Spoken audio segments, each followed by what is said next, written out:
Une ville s'enfonce de 48 cm par an. Une autre s'accroche à la vie à 3600 mètres d'altitude. Une troisième dépense des millions chaque hiver, rien que pour se dégager de la neige. Sérieusement, pourquoi construire là-bas?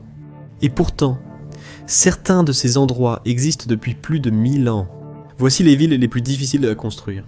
Et si vous aimez ces vidéos hebdomadaires sur les cartes, n'oubliez pas de vous abonner. De cette façon, je peux justifier toutes les heures que je passe à regarder des cartes au lieu de passer du temps avec ma famille.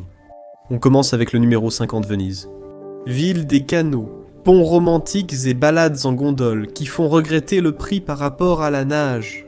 En 452, Attila le Hun a voyagé dans le nord de l'Italie et a mis la ville à sac au lieu de faire du tourisme. Les habitants des villes romaines voisines avaient un choix difficile. Supplier pitié ou tenter leur chance dans la lagune vénitienne. Ils ont choisi la lagune. Les bâtisseurs ont planté des millions de pieux en bois dans la lagune. La physique a fait le gros du travail. Il les a transformés en pierre, comme le béton de la nature. 4 siècles plus tard, de vrais bâtiments ont émergé. Un long projet, toujours inachevé. La ville s'enfonce d'environ 0,2 cm par an. L'Italie a tout misé sur la protection contre les inondations, investissant des milliards dans des systèmes de défense. Peut-être réussiront-ils à inverser la tendance, bien que la mer l'emporte souvent. Numéro 49. Certaines villes sont des choix évidents, mais pas Miami, même si la rivière Miami la traverse. La baie de Biscayne en fait un excellent port, mais c'était aussi un marécage. À son incorporation en 1896, la ville comptait seulement 368 habitants. Les vacances de printemps les plus calmes. Henry Flagler, magnate du pétrole de la Standard Oil, restait peu impressionné. Julia Tuttle, qui possédait le terrain, ne s'en souciait pas. Pendant le grand gel de 1894-1895 qui a détruit les récoltes au nord, les siennes poussaient toujours. Cela a suffi à convaincre Flagler de construire des voies ferrées vers le sud. Rien ne vante une ville aussi bien que de ne pas mourir de froid. Les sables ont été dragués, les marécages comblés, et Miami est sorti de la boue. Aujourd'hui, c'est le refuge des retraités bronzés, des fêtards brûlés, et des agents immobiliers à la crème solaire plus puissante que leur morale. On se demande si ça en valait la peine, contrairement à la prochaine ville, numéro 48. En 1833, alors que l'Amérique s'étendait vers l'ouest, une nouvelle ville est apparue dans l'Illinois. Les autochtones l'appelaient, autant que je puisse le prononcer, Chicaconqui, ce qui signifie soit moufette, soit oignon sauvage. Aucun de ces noms n'évoque vraiment un emplacement de choix, mais les gens s'y sont installés quand même. Comme Miami, la ville était une zone humide, avec seulement environ 350 habitants. Mais à la fin du siècle, c'était une métropole tentaculaire de 1,7 million d'habitants. Pourquoi ? C'était peut-être un marécage, mais c'était un bon marécage, du genre où Shrek appellerait chez lui. Idéalement situé entre les grands lacs et le bassin du Mississippi. On pouvait même y accéder en bateau depuis l'Atlantique, si l'odeur d'oignons fétides ne vous dérangeait pas. Mais cela demandait beaucoup de travail acharné. Les Européens connaissaient l'endroit depuis 1600, mais manquaient d'argent et de patience pour s'en occuper. La révolution industrielle a changé cela. Les ingénieurs ont rasé des rues, creusé des égouts et même forcé la rivière Chicago à couler à l'envers, ce qui semble aussi mesquin que cela l'est. Numéro 47. Construire une ville sur un marécage est déjà risqué, alors imaginez-le en pleine guerre. En 1703, Pierre le Grand déclara que la Russie avait une nouvelle capitale, mais elle se trouvait techniquement en territoire ennemi. C'était un fort capturé à la Suède. Il était peut-être plein de boue, mais pour Pierre, c'était parfait. Un tout nouveau port brillant pour commercer avec l'Europe. Alors il s'y investit totalement. Paysans, prisonniers de guerre, condamnés, toute personne en vie était enrôlée. Il creusait à main nue, dormait dans des cabanes et grelottait dans la boue. En 1712, alors que la guerre faisait toujours rage, Piotr y transféra quand même sa cour. On ignore combien de personnes sont mortes pour construire la ville, mais sans doute entre 20 000 et 30 000. Numéro 46. Tenochtitlan, capitale aztèque, fut fondée en 1325 sur 2 îles du lac Texcoco. Cet endroit n'était pas idéal pour grandir, mais les problèmes de maturité demandent des solutions matures. Ils ont construit leurs propres îles artificielles, puis les ont assemblées pour former une ville. Des chaussées la reliaient au continent et empêchèrent l'eau salée d'entrer. Contre toute attente, l'ingénierie a fonctionné. Ce qui n'a pas fonctionné, c'était d'arrêter Hernán Cortés, dont les conquistadors ont rasé l'endroit. Il s'avère qu'on peut vaincre la nature, mais pas la variole et les épées pointues. L'Espagne a construit Mexico sur les ruines et a décidé d'assécher le lac. C'était un travail de longue haleine. Au XXe siècle, 45 rivières traversèrent la ville, mais cela avait un coût caché. La ville a été construite sur de l'argile instable, et elle s'enfonce de près de 48 cm par an.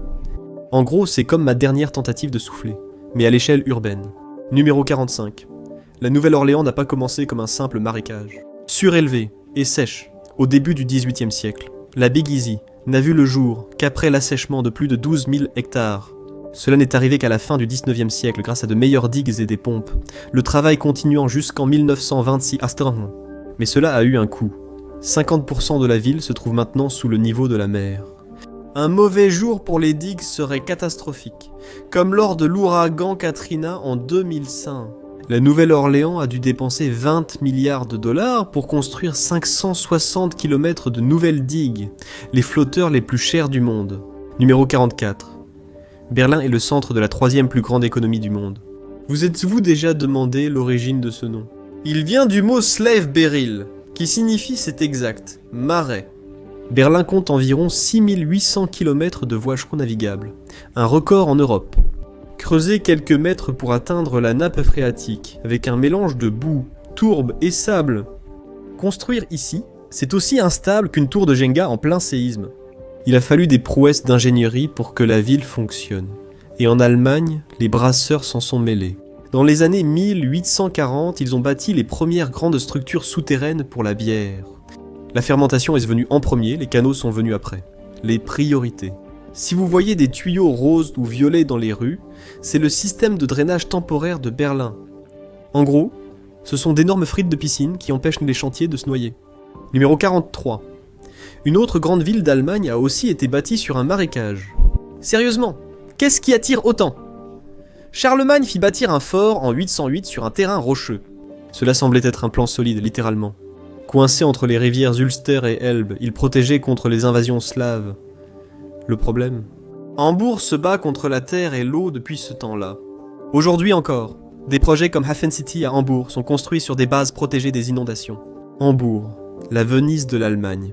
Hambourg a cependant connu son lot de revers. Le 5 mai 1842, un incendie a détruit un tiers de la ville, réduisant à néant des quartiers entiers bâtis avec effort. Puis, il y a eu tout le plan de réaménagement des bombardiers alliés pendant la guerre. Numéro 42. Paris n'a pas été entièrement construite sur un marécage, donc c'est un progrès. Mais ralentissez. J'ai dit entièrement. L'un de ces quartiers, les plus branchés, l'Amara, en était un autre. Terrain de jeu de la noblesse, centre commercial après la Révolution, aujourd'hui centre culturel. Des moines l'ont asséché au IXe siècle, puis Louis VII a tenté à nouveau plus tard. S'ils ne l'avaient pas fait, ce serait probablement encore la périphérie de Paris. Au lieu de cela, c'est maintenant un emplacement central de premier choix. Pas mal pour un ancien marais, mais rien comparé à Londres. Numéro 41. Les Romains ont fondé Londinium, future capitale britannique, à un passage sur la Tamise. Un choix judicieux, sauf pour les zones humides qu'ils ont asséchées. Après le départ des Romains, en 410, les marécages ont repris, mais brièvement.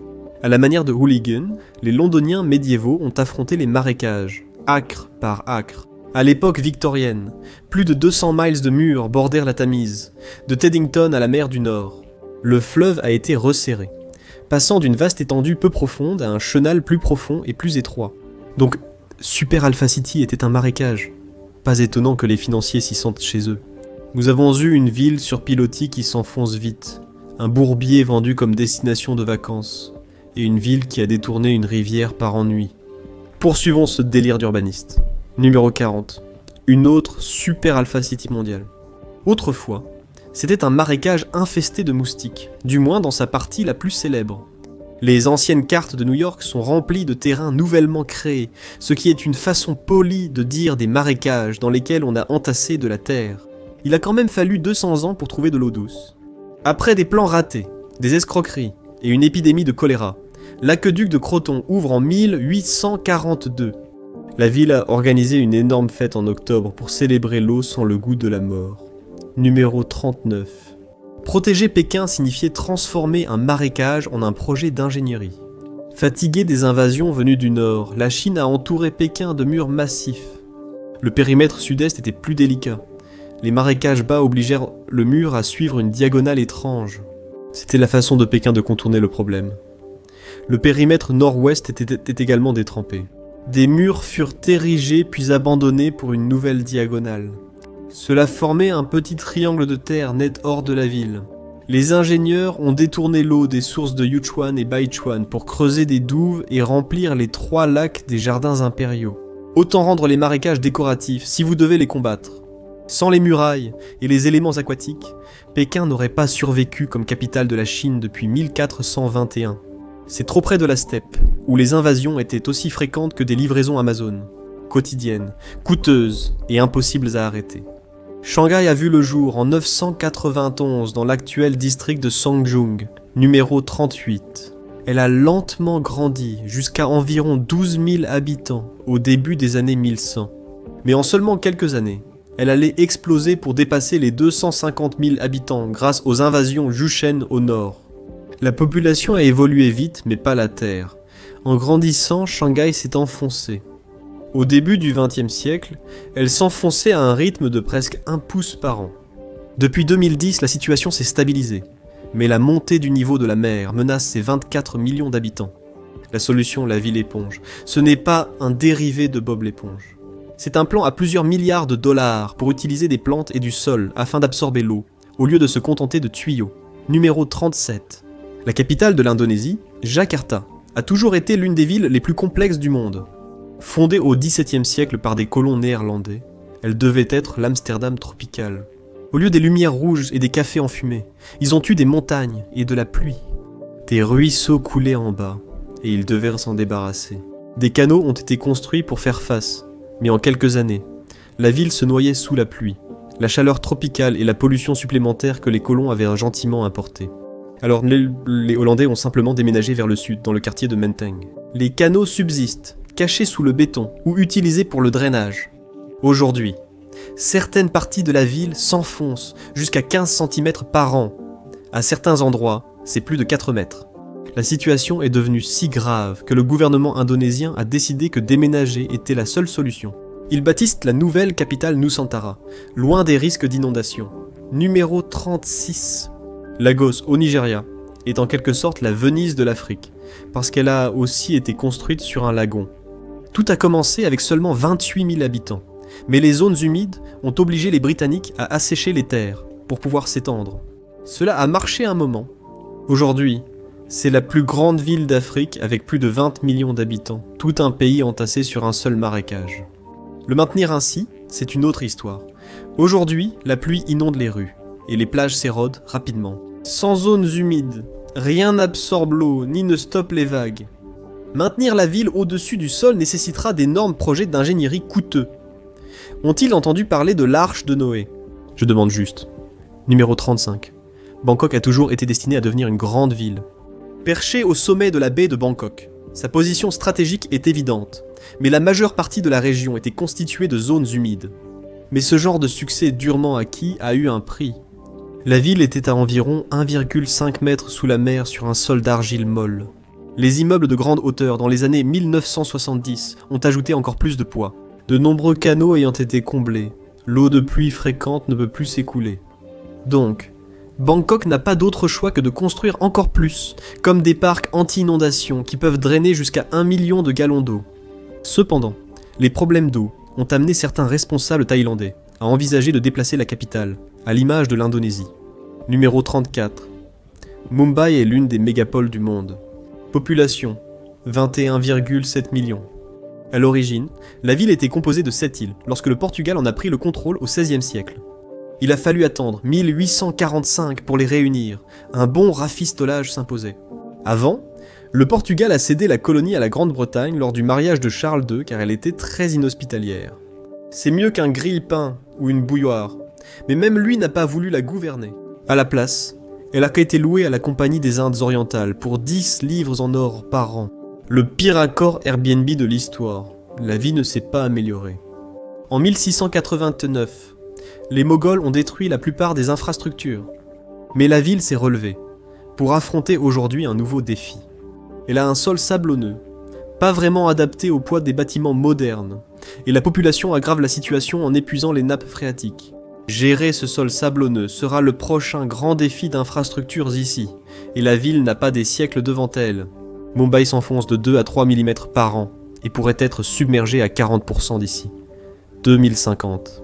Mais toutes les villes n'ont pas été difficiles à construire à cause de leur emplacement. C'est plutôt à cause de ce qu'elles faisaient. Numéro 33. Washington, district de Columbia, n'a pas vraiment été construite sur un marécage, pour une fois. Washington lui-même était arpenteur.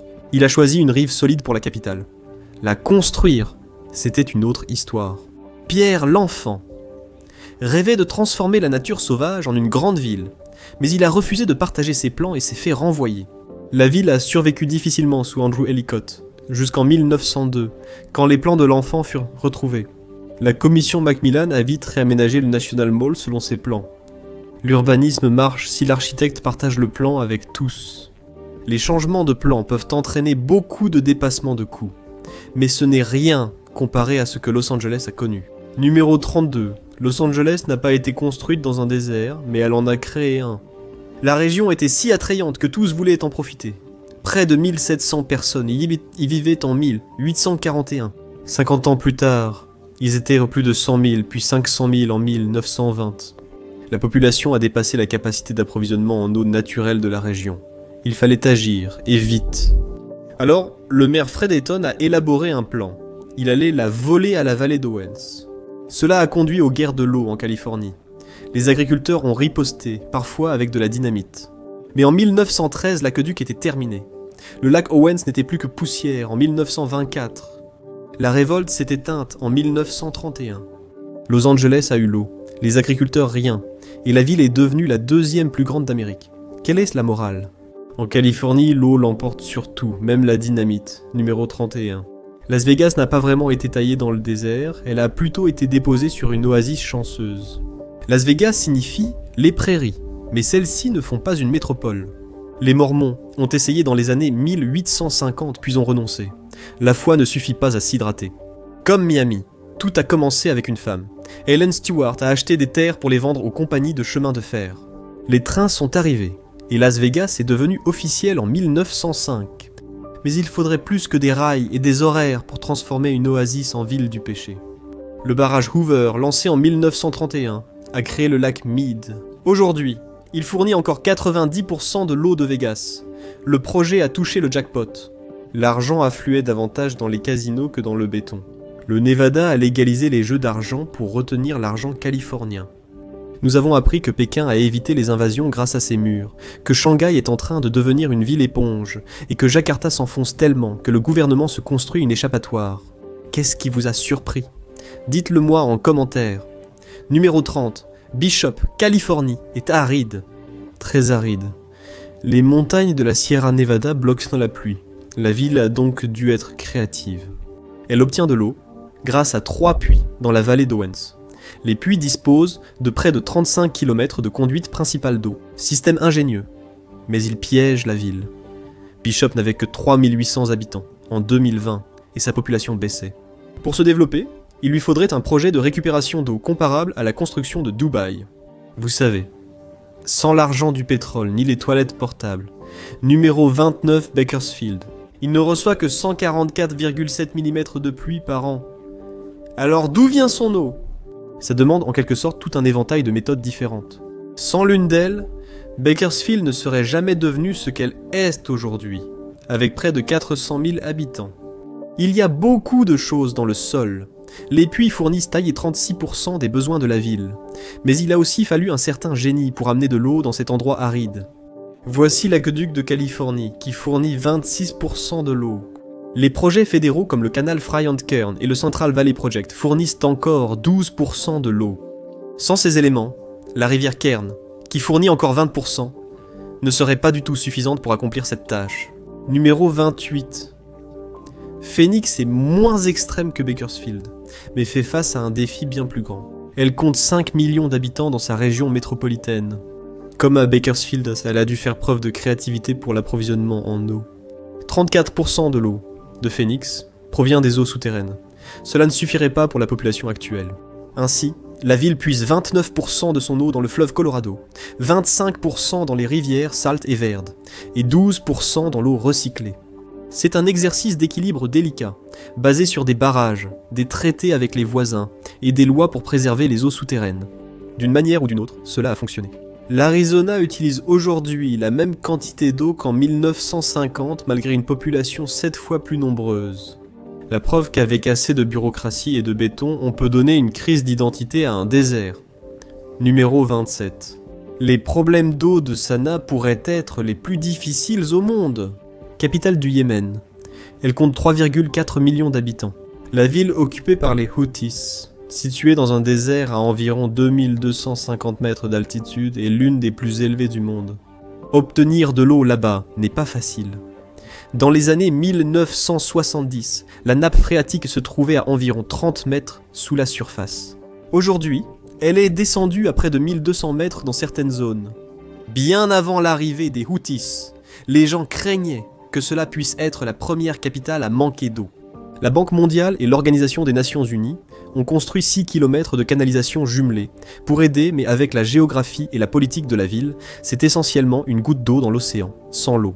Sanaa existe peut-être depuis le 1er siècle, mais la préserver pourrait être l'un des plus grands défis du XXIe siècle. Numéro 26.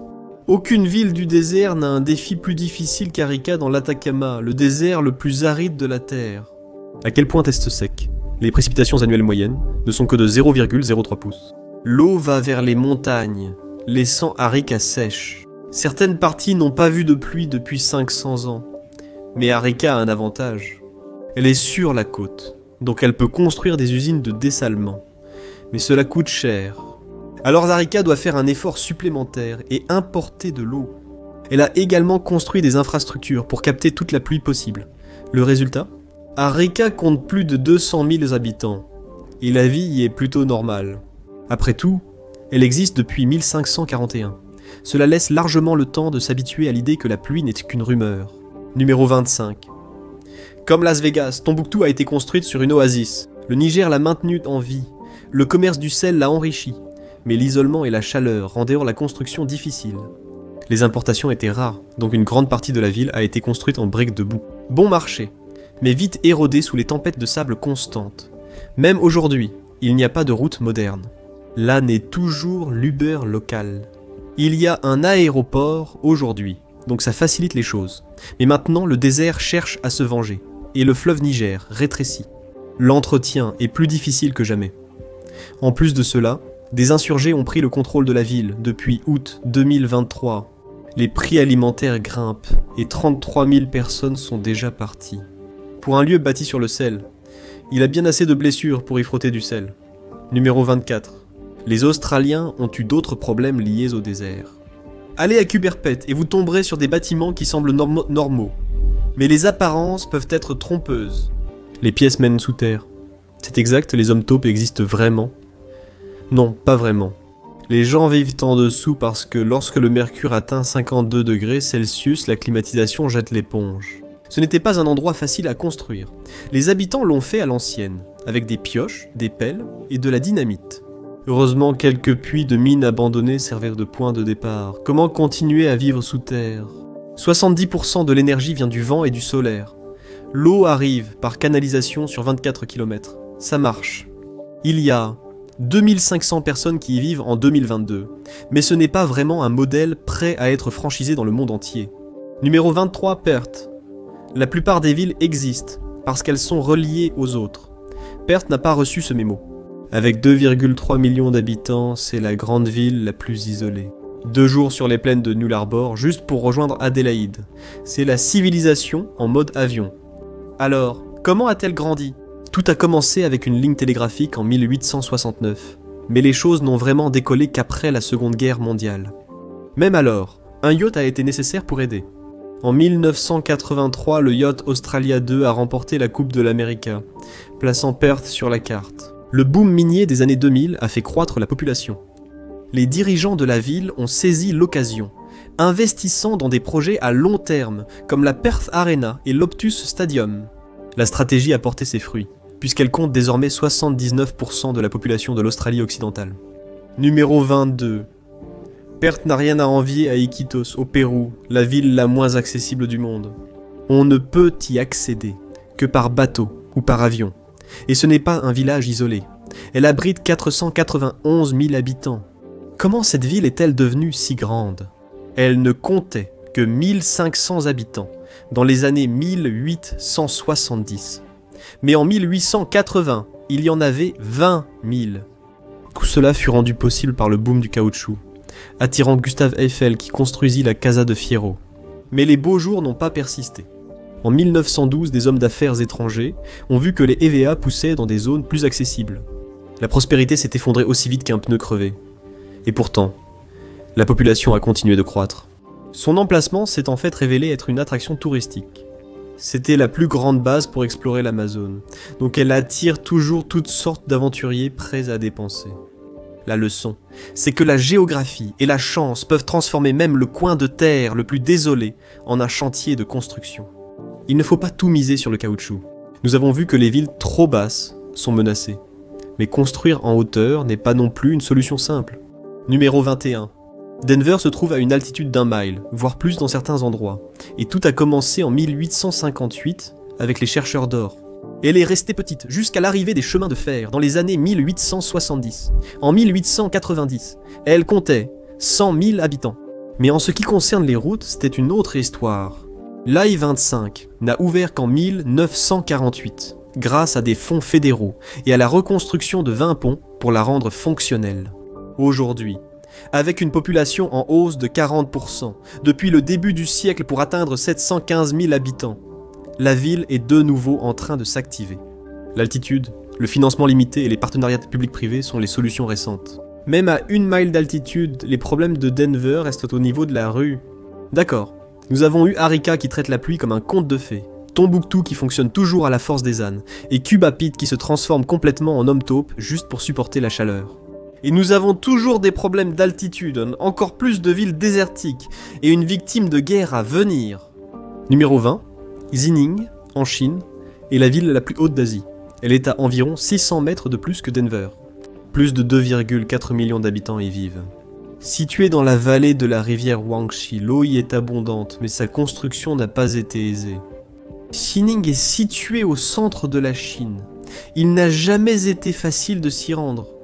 Aujourd'hui, le train pour Urumqi prend 4 à 5 heures, c'est presque un miracle. L'air glacial, le manque d'oxygène et les séines ne conviennent pas aux navetteurs. En 1927, un séisme de magnitude 7,7 a causé plus de 40 000 morts. Malgré ces défis, la ville progresse. Sa position reste clé pour l'initiative de la ceinture et la route de Xi Jinping. Numéro 19. Addis Abeba est la ville la plus élevée d'Afrique, à plus de 2350 mètres d'altitude. Mais cela n'a pas été fait par choix, autant que par chance.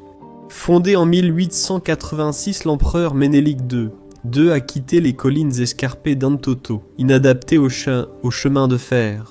Alors il a déménagé ici à la place. Par chance, sa femme avait déjà une maison là-bas. La version des années 1800 de « Chérie, utilisons simplement ta maison ». Parce que la nouvelle capitale n'était pas planifiée, Addis Abeba s'est développée lentement et de façon chaotique. Emménager ensemble n'est jamais facile. Les bureaucrates se sont chamaillés pendant des années. Puis Mussolini a envahi le pays dans les années 1930. Il avait de grands rêves de développement, mais conquérir l'Éthiopie s'est avéré plus difficile que de faire arriver les trains à l'heure. La véritable croissance n'est arrivée qu'après la Seconde Guerre mondiale, mais des défis subsistent. La corruption est généralisée, et l'influence chinoise fait craindre que la ville ait troqué un marécage contre un piège de la dette. Un peu comme ma trajectoire professionnelle. Numéro 18, Bogota. La capitale de la Colombie est perchée à plus de 2600 mètres d'altitude, et construire des infrastructures ici est un vrai défi. Les pentes raides et chemins étroits compliquent de la construction et dégradent vite les routes en Colombie. Un trajet de 300 km prend 7 heures ici. En Espagne, c'est moitié moins. Pas étonnant que Bogota affiche les pires embouteillages des Amériques. En gros, les montagnes bougent avant vous. En outre, le soutien ferroviaire est limité, mais cela pourrait évoluer après 80 ans. Bogota voulait construire un métro, mais le projet est resté bloqué en développement pendant des décennies. La construction n'a commencé qu'en 2021. Mais malgré les difficultés, Bogota compte toujours 8 millions d'habitants. Numéro 17. Cochabamba a été fondée au XVIe siècle à près de 8400 pieds d'altitude. Le sol fertile a favorisé l'agriculture, mais les infrastructures modernes peinaient à suivre. Le barrage San José, construit dans les années 1950, alimentait une ville alors bien plus petite. Aujourd'hui, les habitants ont encore ces canalisations pour une ville du 21e siècle. L'eau est devenue si problématique que dans les années 2000, sa privatisation a provoqué d'énormes manifestations. Les prix ont grimpé en flèche, les gens se sont révoltés, et la privatisation a été annulée, même si les problèmes d'eau sont restés. Aujourd'hui, Cochabamba s'affirme comme un futur pôle technologique. À 2560 mètres d'altitude avec une eau incertaine, coder devient difficile sans souffle ni plomberie. Numéro 16. Quito, capitale de l'Équateur, est située à 2850 mètres d'altitude. Elle compte 1,7 million d'habitants. Construire aussi haut pose des problèmes d'altitude.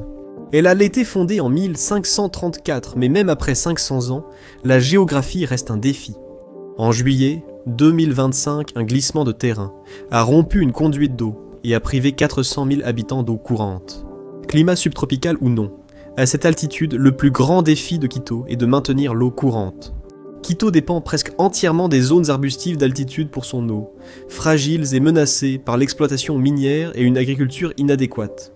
Dans les années 1990, les pénuries étaient si graves que la ville a sollicité l'aide de The Nature Conservancy.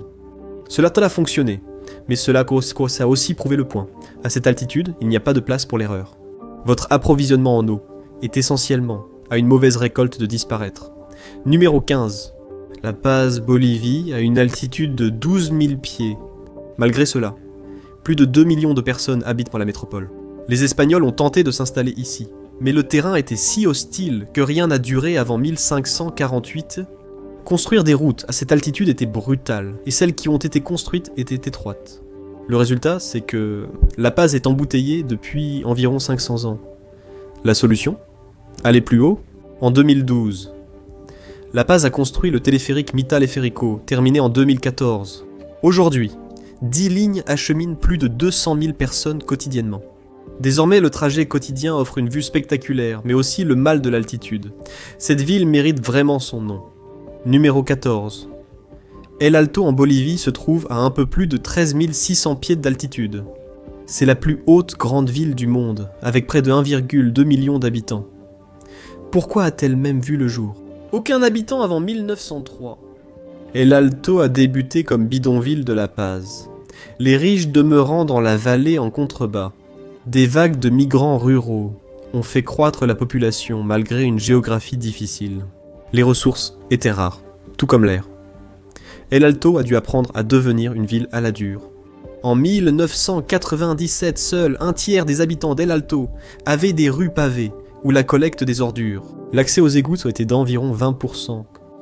Dans certains lieux, c'est près de 2%. Les glaciers en recul menacent désormais l'eau potable. Apparemment, vivre en montagne n'était déjà pas assez difficile. Mais il y a une grande victoire. Les téléphériques de La Paz s'étendent jusqu'à El Alto. C'est la plus longue ligne de ce type au monde et bien plus rapide que les 3 miles en voiture dans le canyon, appelé trajet de la mort. Numéro 13. El Alto est peut-être la plus haute grande ville, mais il existe une localité encore plus élevée au Pérou. Bienvenue dans la ville en plein essor de la Rinconada, à une altitude de 16 700 pieds. Une ruée vers l'or, dans les années 2000, a fait grimper la population de 235%. En 2009, environ 30 000 personnes y vivaient. La preuve que les gens sont prêts à grimper littéralement à des kilomètres dans le ciel s'il y a de l'or qui les attend. La Rinconada n'a pas vraiment d'eau, ni d'assainissement. Le ruissellement des glaciers est la seule source, ce qui est bien. Mais elle est contaminée par le mercure minier, ce qui est néfaste. Même la pluie est toxique, et la criminalité omniprésente. Donc, en 2024, la grande solution du gouvernement a été d'installer 18 caméras et 15 postes de garde. Il s'avère que Batman ne combat pas le crime à 5090 mètres d'altitude. Numéro 12. Quand on pense au sommet de montagne, on pense souvent à la neige. Et Aomori, au Japon, en a en abondance. C'est la ville la plus enneigée du monde, avec 8 mètres de neige par an. Ce n'est pas la ville la plus haute ni la plus froide, mais coincée entre les montagnes Okoda et la baie de Mutsu. Elle subit des vents contraires, qui déversent de la neige tout l'hiver. Pas aussi froide que la prochaine ville de notre liste, Mais quand votre record de température maximale en janvier est de 13,5 degrés Fahrenheit, vous vivez pratiquement dans un congélateur. Faire fonctionner la ville signifie dépenser beaucoup d'argent pour la neige, environ 35 millions de dollars par saison rien que pour les camions. Ajoutez des arroseurs d'eau de mer sur les routes et les rails, une équipe de 120 personnes rien que pour l'aéroport, et même des rues chauffées à certains endroits. Et malgré tout cela, rien ne fonctionne sans un déneigement constant de la part de la communauté. Par ici, une pelle à neige n'est pas un simple outil, c'est un colocataire. Numéro 11. La ville la plus froide du monde est Yakoutsk, dans la République de Sakha en Russie. La température hivernale la plus basse atteint moins 80,9 degrés Fahrenheit. Mais il y a 355 000 personnes assez folles pour y vivre, et les servir n'a pas été facile. Yakoutsk est situé sur un pergélisol de près d'1 mile de profondeur. On ne peut pas simplement y poser des bâtiments. La chaleur fait fondre le sol, alors la ville a été bâtie sur des pilotis, telle une Venise esquimau. Après de nombreux essais, l'efficacité soviétique impose de tout reconstruire 2 fois. Même aujourd'hui, les maisons ont besoin de réparations sans fin. Aller à Yakoutsk est tout aussi brutal. La Sibérie, c'est l'isolement extrême. Et la ligne Amour-Yakoutsk de Tinda à Nijni Bezja a été, comme prévu, touchée par des problèmes de pergélisol. Même les trains gèlent. On sait désormais que l'APA gère la circulation grâce à la plus grande remontée mécanique du monde. À El Alto, l'accès aux égouts est un luxe. Et les gens sont prêts à vivre littéralement sur de la glace toxique s'il y a de l'or dedans. Nous avons atteint notre top 10. Alors sortons du congélateur et retournons dans le feu. Numéro 10. En 2024, Doha, au Qatar, est devenue la ville la plus chaude du monde. Les températures d'hier ont atteint 41 degrés Celsius.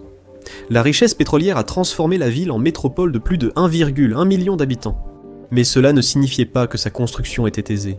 L'emplacement était peu idéal, et des usines de dessalement devaient fournir l'eau. L'accès au port était limité par les mers peu profondes, jusqu'à l'ouverture d'un port en eau profonde dans les années 1970. La construction illégale reste toujours un casse-tête. Avec assez de ressources, même un avant-poste désertique peut devenir une ville tentaculaire. Numéro 9. Quand il s'agit d'extrêmes, Manille se contenterait bien d'un seul. Après la Seconde Guerre mondiale, la migration a entassé 25 millions de personnes dans la métropole, soit plus de 111 000 par mile carré. Ce n'est pas une ville, mais une tour de Jenga humaine. Manille n'a jamais suivi le rythme de cet afflux. Les habitants dépendent de milliers de puits illégaux pour leur approvisionnement en eau. Le boom immobilier a presque éliminé ces mangroves, passant de plus de 133 000 à moins de 1200 acres.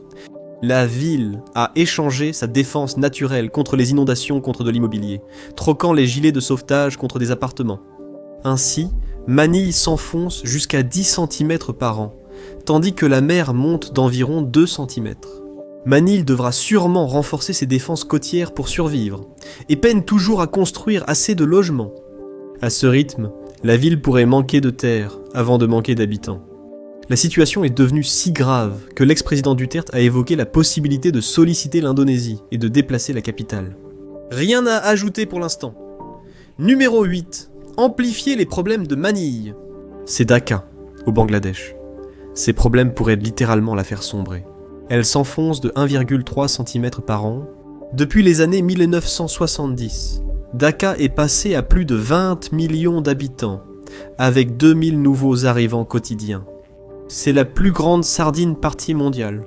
Une planification inadéquate a épuisé les nappes phréatiques et transformé les anciens canaux en égouts, souvent nettoyés à la main.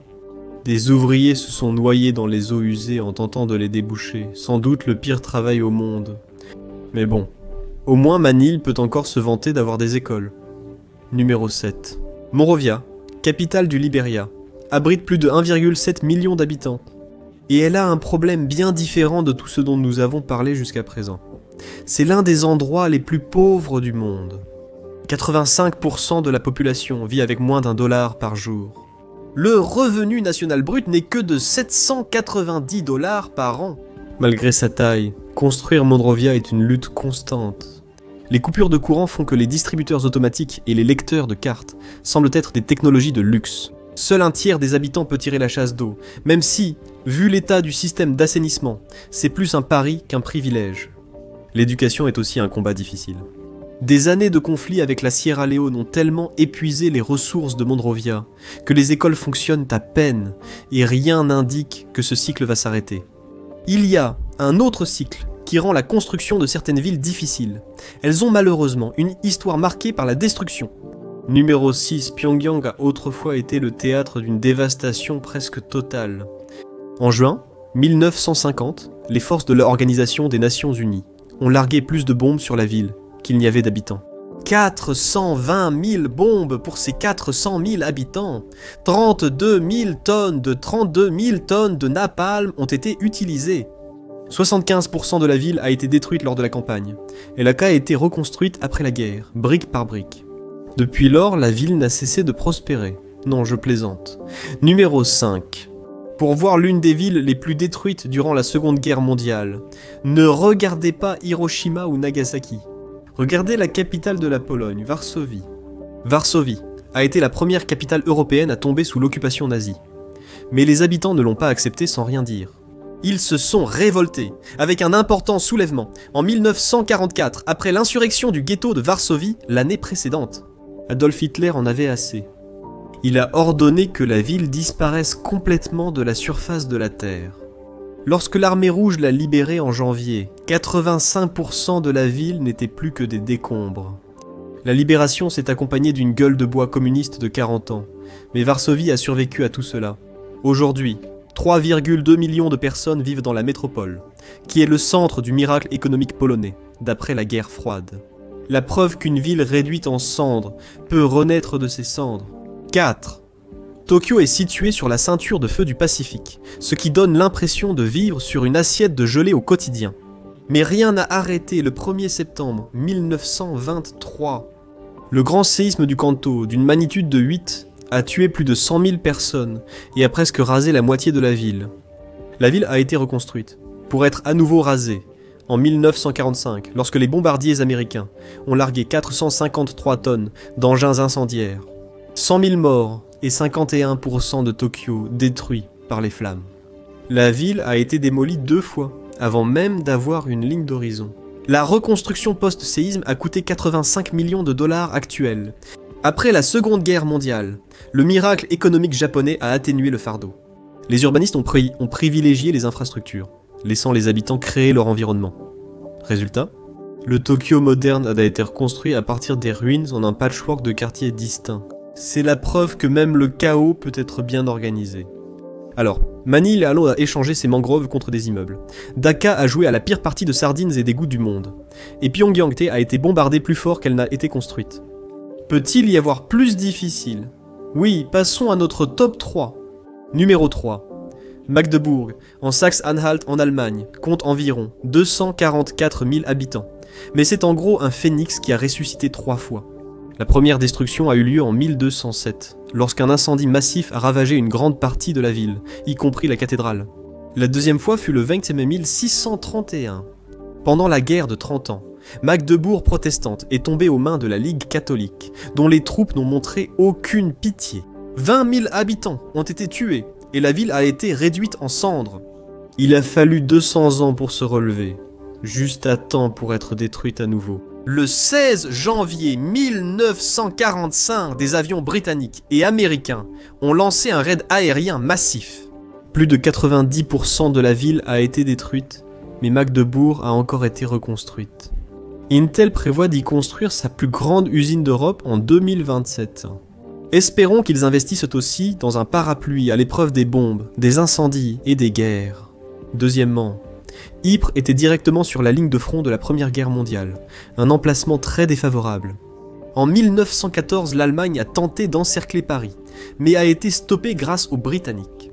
Ce qui a suivi, ce sont 3 batailles brutales d'Ypres, des centaines de milliers de morts, et la ville est devenue tristement célèbre comme le site des premières attaques chimiques à grande échelle. Ypres a joué un rôle central dans la guerre que personne ne voulait. La halle aux draps médiévale, la cathédrale Saint-Martin et une grande partie du patrimoine d'Ypres ont été détruits, faisant d'Ypres la ville la plus touchée de la guerre. Tout a été reconstruit juste avant l'occupation nazie durant la Seconde Guerre mondiale. Aujourd'hui, tant de choses ont été restaurées que l'on ne s'en douterait presque pas. Un rappel discret de la ténacité des gens. D'une ville ravagée par la guerre à une autre, la première, Bagdad, existe depuis le 8e siècle, et elle est rapidement devenue le joyau de l'âge d'or islamique. Pendant des siècles, c'était l'une des plus grandes villes du monde, jusqu'à ce que tout prenne fin de façon catastrophique. Les Mongols ont envahi Bagdad en 1258 sans aucune pitié. Plus de 200 000 personnes ont été tuées ou réduites en esclavage. La ville a été réduite en cendres, et la légendaire maison de la sagesse a été vidée dans le Tigre, rendant la rivière noire d'encre. Bagdad s'est relevé avec difficulté, pour être de nouveau assiégé par Tamerlan, les Ottomans, et bien d'autres encore par la suite. Aujourd'hui, plus de 8 millions de personnes y habitent. Si rien d'autre, Bagdad a perfectionné l'art de la résilience. Merci de m'avoir rejoint aujourd'hui. J'espère que la vidéo vous a plu. Pour en voir d'autres du même genre, abonnez-vous et activez les notifications. Ça fait vraiment une différence. Merci encore, et je vous retrouve la prochaine fois sur ma PAC.